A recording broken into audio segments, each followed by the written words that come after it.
Akkam jirtu hordoftoota keenya hordoftoota Gonfoo Miidiyaa.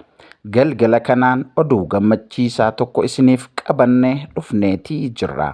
Innis immoo Tafarii Salaalee yookaan Tafarii Baabuu jedhamuun kan beekamu kanaan dura faarfannaa hundaan oliin nu bira ga'ee turuunsaa ni beekama. Faarfannaa sanaan jaallatamummaa guddaa fi akka ajaa'ibaatti faarfannaa inni ittiin milkaa'edha.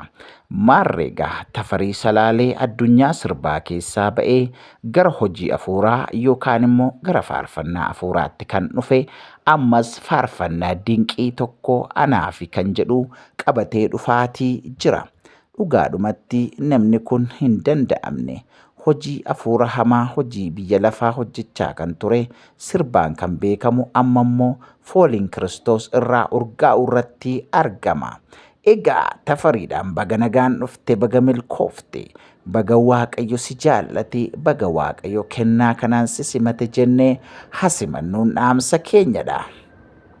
Tafarii Salaalee dhugaadhumatti nama gara sirbaa yookaan addunyaa sirbaa irraa dhufe addunyaa faarfannaa keessatti milkaa'ina ajaa'ibaatiin milkaa'edha. Faarfannaan isaa alanaa kun immoo anaafi jedha. Faarfannaa fannoo nu yaadachiisudha. Isa Kiristoos nuyi fannifame balleessaa keenyaaf gidirfame arrabsame sana kan nu yaadachiisudha jechuudha. Kanaaf egaa anaaf jedhee ayyaana fannoo kanarratti nu biraan ba'eetii jira. Simannaan keessan kan kanaan duraa irra diran jabaa akka ta'u shakkii hin qabnu. Hundumti keessan bakka jirtanitti obboleessa kana yookaan faarfataa Tafarii Salaalee kan duraan sirbituu ture amma immoo bifa ajaa'ibaaf dinqiitiin akka simatan shakkii hin qabnu.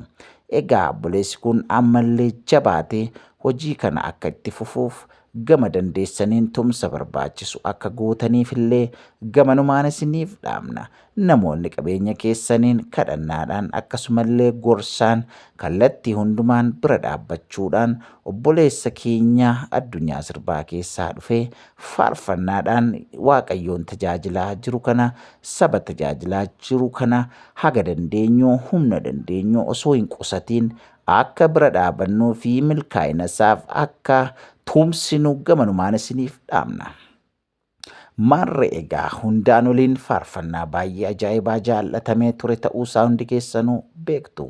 Inni kun immoo egaa anaafi inni jedhu kun immoo jechuudha akkaan kan eegamuu fi bifa dinqiidhaan kan bareedudha jennee abdanna. Akkasumatti poostara isaa gaafa ilaallu yoom gadhiifama jennee hawwii guddaadhaan kan eeggataa jirrudha jechuudha.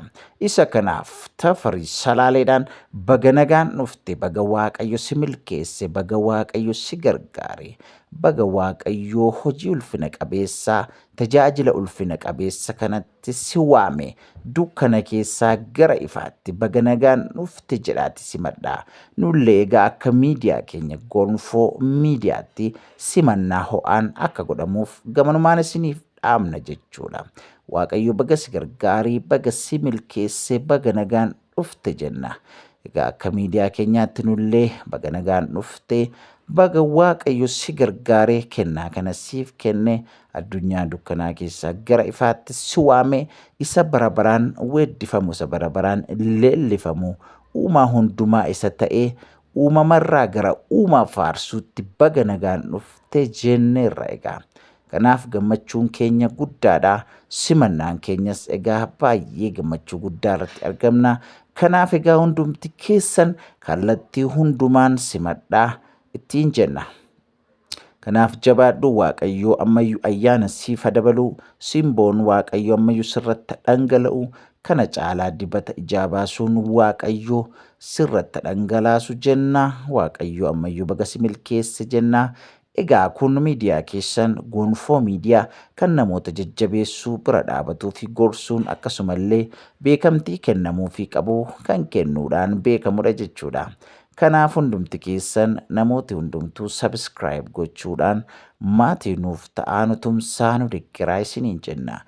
Akkasumallee hiriyoota keessan biyya garaa garaa keessa jiraniif qooduudhaan akka isaan maatii nuuf ta'an nuuf sheerii nuuf godhaa isiniin jenna. Namoonni hundumtuu kan viidiyoon kun isin bira ga'e immoo Tafarii Salaalee nama amma faarfannaa irratti argamu tajaajila hojii waaqayyoo irratti argamuun immoo baga nagaan dhufte jedhaatii gammachuu keessan ibsaa fi deeggarsa barbaachisu godhaafiin immoo dhaamsa keenyadha. Waaqayyo baga isin gargaaree asumaan immoo hundumti keessan baga ayyaana fannootiin isin ga'ee waaqayyo baraaf jireenya keessan haa eebbisu. Eebbifamaa. Shaaloom. Yeroo gaarii qabaadhaa.